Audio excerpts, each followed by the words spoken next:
Congratulations to Morocco. They march on to the final of the AFCON.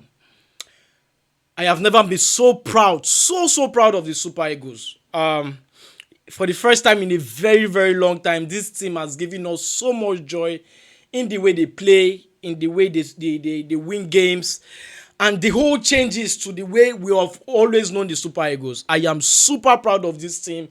Penalties, they say, is a game of luck. They did a lot to get to the penalties. Anybody could win a penalty game. It's normal. Anybody could win, but we'll get to the penalties. But before the penalties, these guys were very sound defensively. This guy hold this. Do you know what it means to play against a host in a packed stadium? The last time Nigeria did was against Cote d'Ivoire. In my preview, I said it, and Nigeria lost 1 goal to no. So it is never easy to play against a host in a packed stadium like that. It is never an easy one. I have to give kudos and credit to these players, the coaching staffs, everybody who went over to Morocco to support these guys. These guys made us proud. They did fantastic. From the very first game up to this point, they've made Nigeria proud. They've made themselves proud.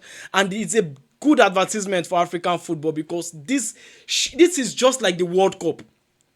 We feel like we are witnessing the World Cup. It's quite unfortunate that Nigeria do not or did not qualify for the World Cup. It would have been a different case. The world would have been so scared of Nigeria. The world would have taken notice of how good Nigeria, is as a team.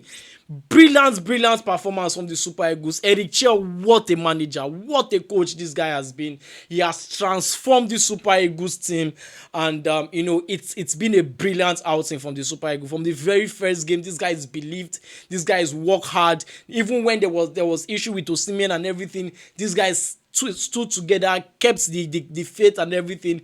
They delivered for us. Look at what they did in the last game. And to hold a host as Morocco down to penalties, it's never an easy one. And we have to give credit to these players. They deserve every bit of praise.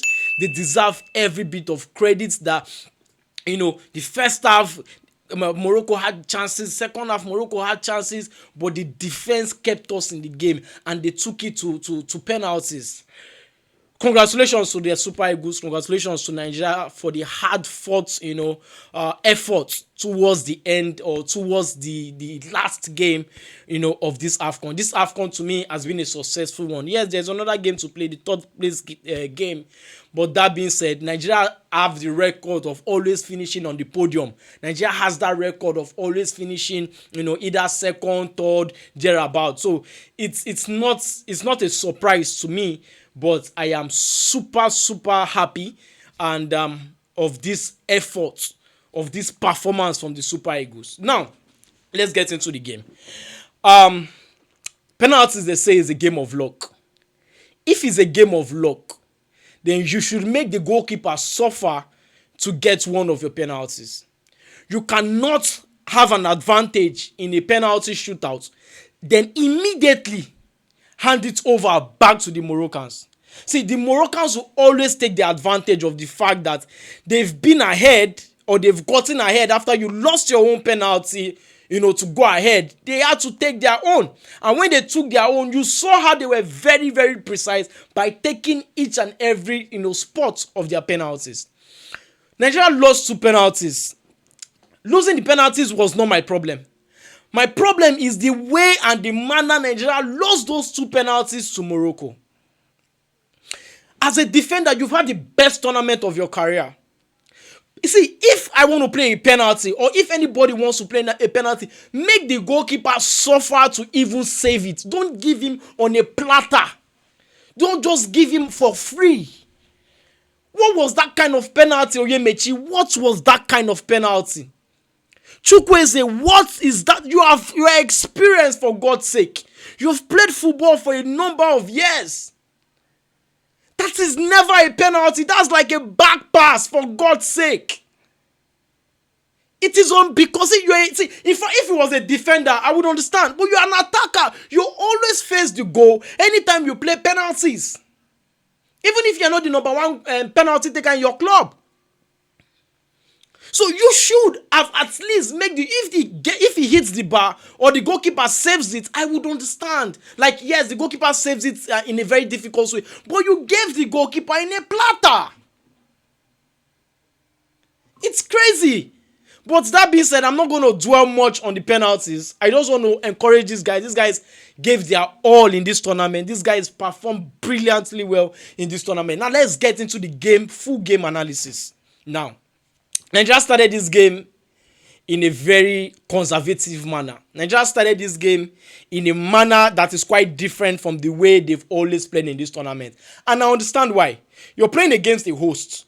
You're playing against the team that has so much backing from the fans and one of the most technical team in this tournament.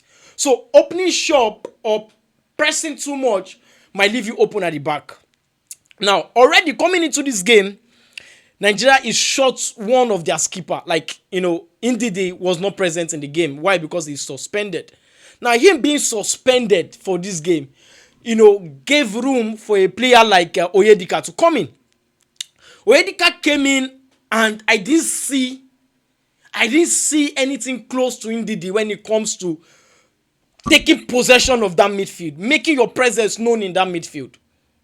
Yes, Nigeria did not concede, but I am trying to say if you had a player like Ndidi in that midfield, it would be easier for the attackers to create more chances because there will be more push and there will be more bodies up front because of the fact that we have a defensive cover in the midfield. Oyedika is a very good player, but attacking wise, he's one of the best when it comes to a player making those late runs into the box. A player that is offensively a number 6. Now, there's a defensive kind of a number 6, like the Caicedo type. They are more of a defensive type. And that is what Ndidi brings to you. Ndidi cuts out play. Ndidi makes you very thick in midfield. Now, when you miss a player of that caliber in midfield, there's an automatic advantage to your opponent. Now, Oyedika was never in that game. Oyedika was very conservative. Oyedika was very scared to lose the ball in midfield. And he affected Nigeria. He affected the build-up going forward. He affected the attack. He affected the likes of Ademola Lookman, Moses, Osimhen, and like that on front. Because Onyeka and Iwobi would have joined the attack. Because of the freedom they would have gotten from a player like Ndidi who sits back and close shop. So that is one of the reasons why those guys had to remain back in field. And he affected Nigeria. He affected Nigeria's creativity up front. Nigeria did not have more creativity up front because they cut out our only source of creativity in midfield. And that is Iwobi. They put a man or two on Iwobi. They reduced Iwobi's presence. They reduced Iwobi's creativity and those line-breaking passes because they know that if you could lock down Iwobi in that midfield, it would be difficult for the attackers to get chances to play. And it is exactly what happened. Our players were off today, let's be honest. And you will never blame them. You will not blame them because of the fact that they are playing against a host. They are playing against a technical team. They are playing against a tactical team. They are playing against a team that can score goals. They are playing against a team that have their highest goal scorer in this tournament already in Brahim Diaz. So you will not blame them too much, I understand. That's why they were conservative. So I understand that for a fact. But we still need to give them kudos. Because in as much as they were not able to create much, they were able to be very disciplined defensively. Now, before I talk about the attack, let me talk about the defense. Now, the defense was my source of joy for today's game. Bruyo Oyemechi, who lost the penalty, was brilliant in the game. Closing the likes of Brahim Diaz all through the game shows that you are very good defensively. You might not offer too much in attacking wise today, but defensively, which is the primary thing for you to do, you did your job. Bassi was the best player in today's game. He was the best player by a mile on that pitch. How we silenced El Akabi. How we silenced a lot of the attackers of this Moroccan team. He was the rock in that defense. He showed how good he is. He showed that he can play at the best team in the world. Brilliant player we have in Calvin Bassey. Semi Ajayi, brilliant player. The underdog in that defense. He's also a rock in that defense. Bright also is Samuel. Yes, many mistakes he made in the game, but today he was still good. They still kept their composure. Wambali brilliant. They still kept their composure in defense. If only there was more creativity in midfield. If only there was more passes coming from the midfield. If only there was more supplies to the attack, Nigeria would have gotten a goal. And this brings me to the next point. I said something in my preview. If there is no plan A, there is no plan B for Eric Chell. Because these Moroccans read in Nigeria, they understand that Nigeria plays with the two attackers up front and one in the pockets. They close down the supplies to them. Now, where is that plan B? We do not have it.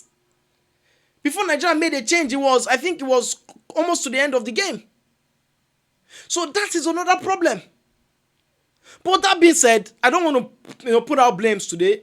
Like I said in the start of this video, I'm very proud of the boys because we expected a difficult game. We expected a hard game. We expected that game that it would be very, very difficult for you to cruise through Morocco. Because these are the most two technical teams. And trust me, the winner of this AFCON is coming from this game.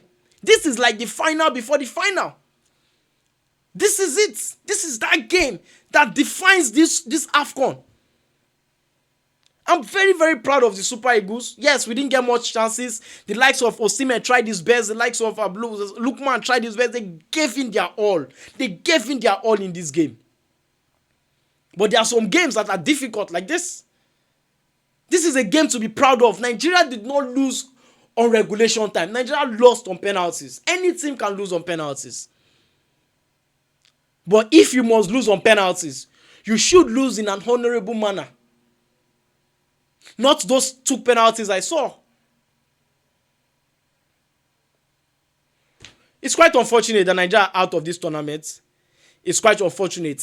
Now, it was a very poor officiating in this game. Very, very poor officiating.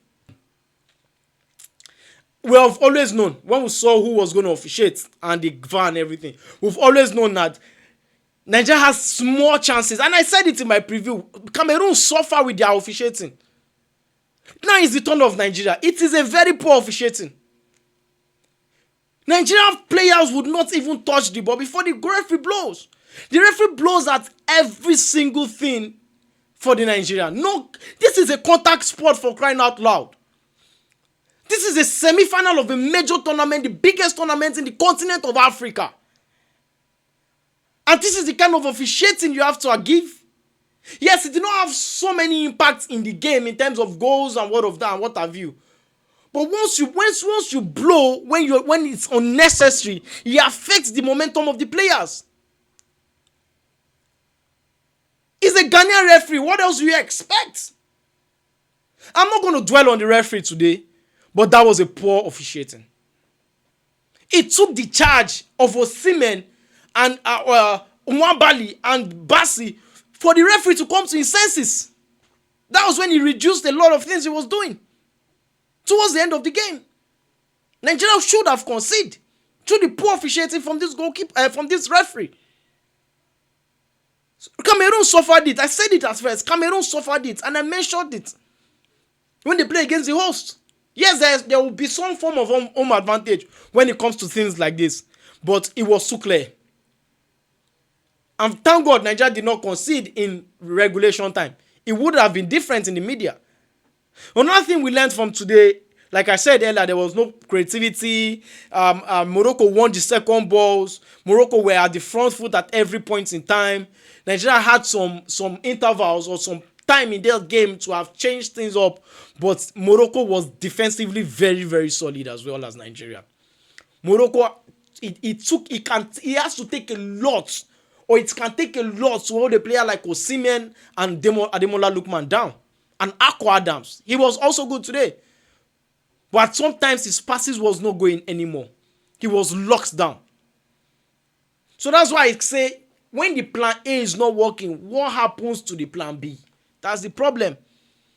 Because today it is clear that the plan A did not work. Now, it's a very good outing overall for the Super Eagles, and I'm proud of these guys. I'm proud of the team. This can happen in the world of football, and I'm very, very proud of the way Nigeria played.